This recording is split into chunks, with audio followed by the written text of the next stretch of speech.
¿Qué tal? Buenas tardes con todos. El día de hoy voy a hablar de hipertensión pulmonar. Entonces, continuando con el tema, vamos a tener que la hipertensión pulmonar se define como un aumento de la presión de la arteria pulmonar mayor a 20 milímetros de mercurio. Anteriormente se cotizaba un valor mayor a 25 y se hablaba que en aquellos casos que había de 21 a 24 podía hacerse una investigación más exhaustiva de esta patología. Sin embargo, actualmente se considera que estos valores ya son parte de la hipertensión pulmonar. Esta es una patología que hay que diagnosticarla de manera oportuna, ya que con el paso crónico de esta enfermedad se pueden dar insuficiencias cardíacas derechas y llevar a la muerte del paciente. Esta patología fue clasificada en 5 grupos en Francia por la clasificación Nice en el 2013, en el cual se la clasificó en 5 grupos grandes que comprenden muchas patologías. Dentro del corazón afectado por esta patología vamos a ver un estrechamiento del tronco de la arteria pulmonar, también vamos a ver una disminución en la luz del ventrículo derecho con una dilatación importante de su pared, una dilatación de la aurícula derecha y una alteración a nivel del septo interventricular por un crecimiento anormal de las células. Entonces, bueno, aquí tenemos la clasificación de Nice en 2013, en la cual no voy a hablar de cada patología, pero sí de los grupos grandes. Entonces, el primer grupo corresponde a la hipertensión arterial pulmonar, el segundo grupo corresponde a la producida por una insuficiencia cardíaca izquierda, el tercero corresponde a la enfermedad pulmonar y o hipoxia, el cuarto corresponde a la obstrucción de la arteria pulmonar y el quinto son aquellos que no se han dado por una etiología clara o que han sido producidos de manera multifactorial. Dentro de la fisiopatología vamos a ver que va a haber una proliferación anormal del músculo liso del vaso, la misma que va a llevar a una vasoconstricción, a la formación de trombos y por ende a una hipertensión pulmonar. Dentro del cuadro clínico vamos a ver que no tenemos un cuadro clínico específico, vamos a ver que los pacientes van a tener disnea, fatiga, síncope y dolor retrocordial tipo anginoso. Dentro de los métodos diagnósticos que nos ayudan a evaluar esta patología vamos a tener la radiografía, la cual en los estudios está descrita que más del 90% suele ser normal. Sin embargo, sí podemos encontrar algunos hallazgos de los cuales vamos a hablar más adelante.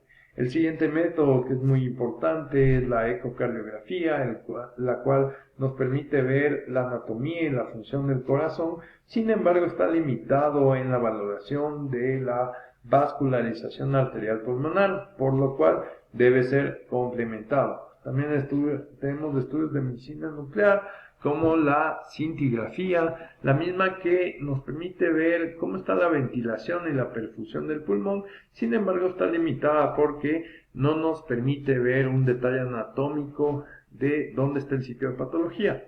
La resonancia magnética es un muy buen método. Este permite ver el tamaño de la afectación, dónde está la afectación, el detalle anatómico, permite ver la función de las diferentes cámaras cardíacas y sí nos permite evaluar bien la vascularización pulmonar. Sin embargo, de acuerdo a la bibliografía, este método está más reservado para un control post-tratamiento. Dentro de los demás estudios de imagen que podemos hacer, tenemos a la tomografía de alta resolución, la cual sí nos da mucho aporte, ya que, como vamos a ver más adelante, las diferentes afectaciones que podemos ver a nivel del parénquima pulmonar nos pueden orientar a determinada patología que produzca esta hipertensión pulmonar. También tenemos la angiotomografía contrastada, en la cual básicamente vamos a evaluar los defectos de llenado y esto es importante porque una de las causas más frecuentes que producen hipertensión pulmonar va a ser la tromboembolia pulmonar. Dentro del protocolo que se ha establecido para hacer este estudio, se lo hace a través de bolus tracking, en la cual vamos a poner un ROI a nivel del tronco de la arteria pulmonar y vamos a dar este va a ser el set para el estudio y vamos a inyectar el contraste a una velocidad de 4 a 5 ml segundo y se va a usar de 80 a 100 ml de contraste con un grosor de corte para el estudio de 1 milímetro. También tenemos las tomografías con energía dual, las cuales nos permiten ver las áreas de hipoperfusión que van a estar afectando al pulmón, y también podemos hacer la angiografía con intervencionismo radiológico, la misma que nos permite hacer un método terapéutico. Como vemos en este caso, en esta patología, los vasos periféricos suelen estrecharse, entonces por medio de intervencionismo radiológico podemos dilatar estos vasos. Aquí he traído esta tablita, la misma que permite ver cuáles son los diferentes métodos diagnósticos que se utilizan para esta patología, que vamos a poder evaluar, pero básicamente solo quería que se den cuenta que los métodos que mejor evalúan esta patología, además de la resonancia magnética, son la angiotomografía contrastada y la angiotomografía con energía dual. Entonces, bueno, hablando de radiografía de tórax, los hallazgos más representativos que vamos a encontrar va a ser pacientes que por lo general van a tener una radiografía de tórax que puede ser considerada normal. En algunos casos avanzados vamos a ver que va a haber una elevación del ápex cardíaco. Esto va a estar producido por el crecimiento de las cámaras derechas. En otras radiografías vamos a ver que los hilios pulmonares van a ser prominentes y vamos a ver este agranamiento de las cámaras derechas. También en la radiografía lateral lo que podemos ver es la prominencia de los hilios pulmonares, y también podemos observar que los vasos pulmonares periféricos tienden a estrecharse. Algunos textos incluso hablan de que se da un patrón intersticial reticular difuso, y en casos más avanzados vamos a ver que el tronco de la pulmonar va a ser prominente. También en este ejemplo vamos a ver que a pesar de que los hilios son prominentes, los vasos periféricos son estrechos. Dentro de lo que se puede evaluar en la tomografía, vamos a ver que van a haber diferentes alteraciones que nos pueden orientar a determinada patología. Dentro de esto vamos a tener las calcificaciones periféricas. Estos van a estar dadas por shunts cardíacos de larga data o por alteraciones del septo auricular. También podemos tener esta patología por alteraciones de la válvula mitral. Entonces, básicamente lo que vamos a ver van a ser estas placas hiperdensas calcificadas a nivel de la pared de los vasos pulmonares. Muchas de estas pueden ser placas de ateroma calcificadas, sin embargo, muchas de estas también son trombos que se calcifican.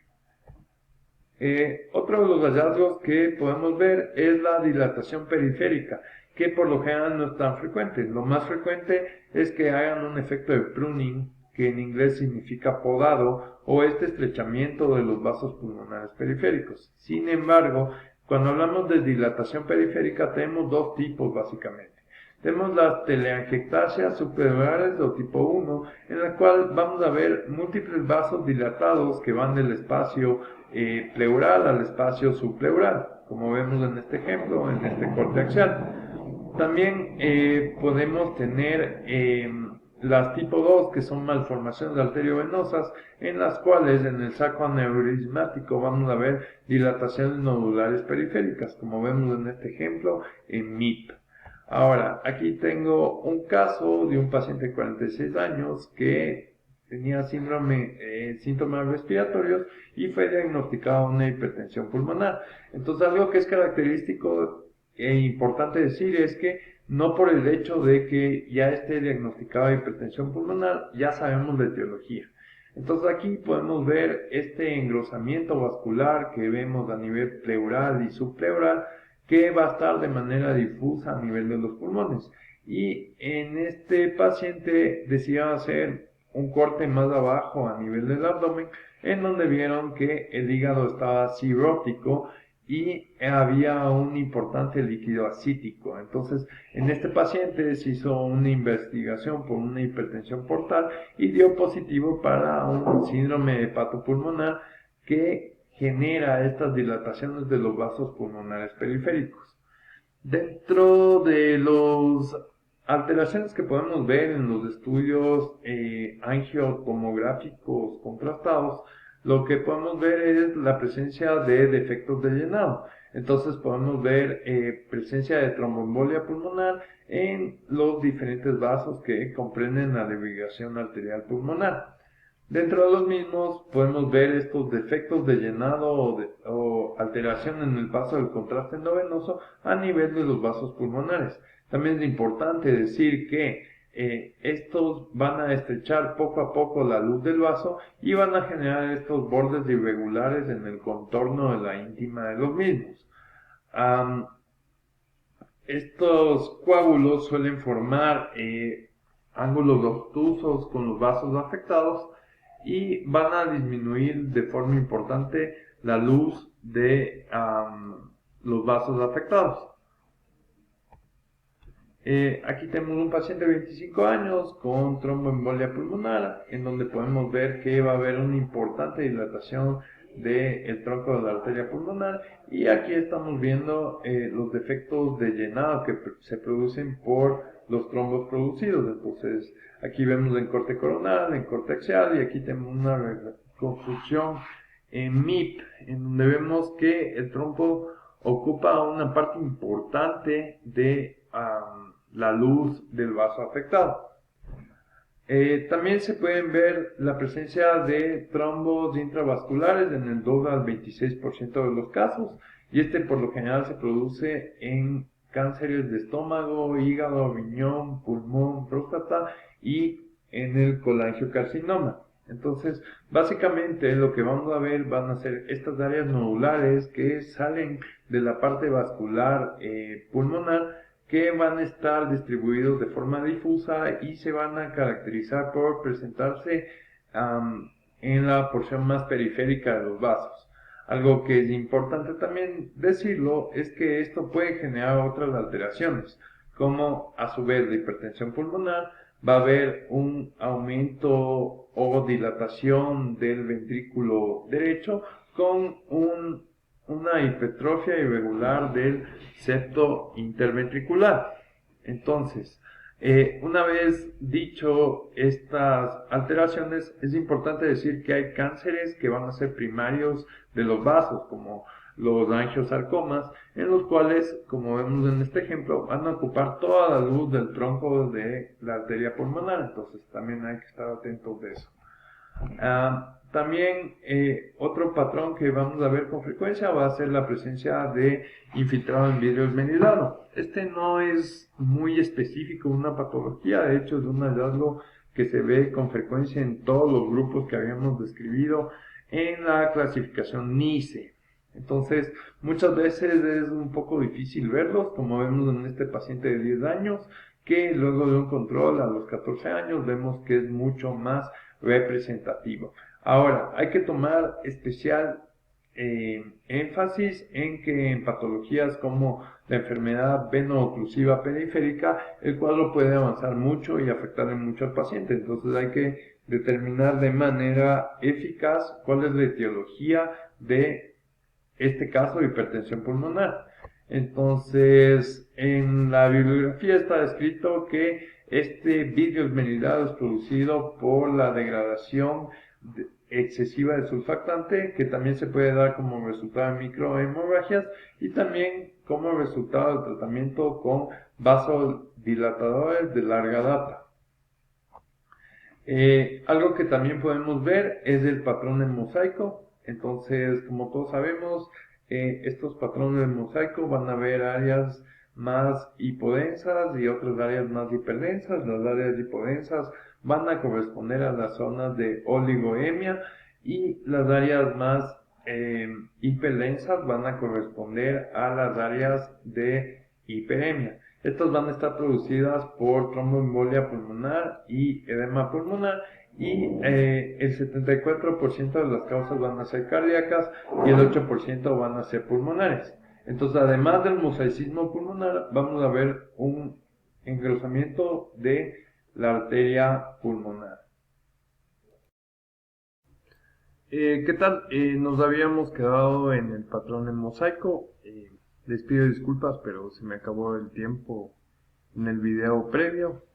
Algo que es importante decir en el patrón en mosaico es que las áreas que tienen hipodensidad, las áreas que corresponden a oligoemia, también van a tener vasos más estrechos, más pequeños, y que estas áreas que tienen una mayor densidad, que son las áreas de hiperemia, van a tener vasos que van a estar más engrosados.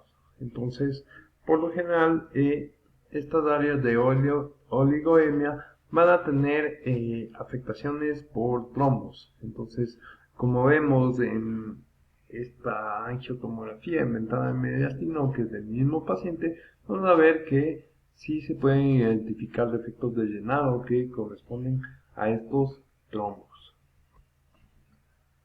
Entonces, también podemos ver otros hallazgos, como es el engrosamiento interlobular septal. Dependiendo de cómo se da este engrosamiento, podemos asociarlo con diferentes tipos de patologías. Entonces, por ejemplo, aquí vemos este engrosamiento intersticial que está asociado también con áreas de panalización. Y como vemos en esta ventana de mediastino, vamos a tener también la presencia de hipertensión pulmonar. Entonces, se ha dicho en la bibliografía que si el engrosamiento del intersticio es liso, estamos frente a una cardiopatia izquierda. En cambio, si es que el engrosamiento del intersticio es irregular, corresponde a un patrón de fibrosis, y si es que en cambio este engrosamiento del intersticio se vuelve nodular, corresponde a una sarcoidosis o un carcinoma linfangítico.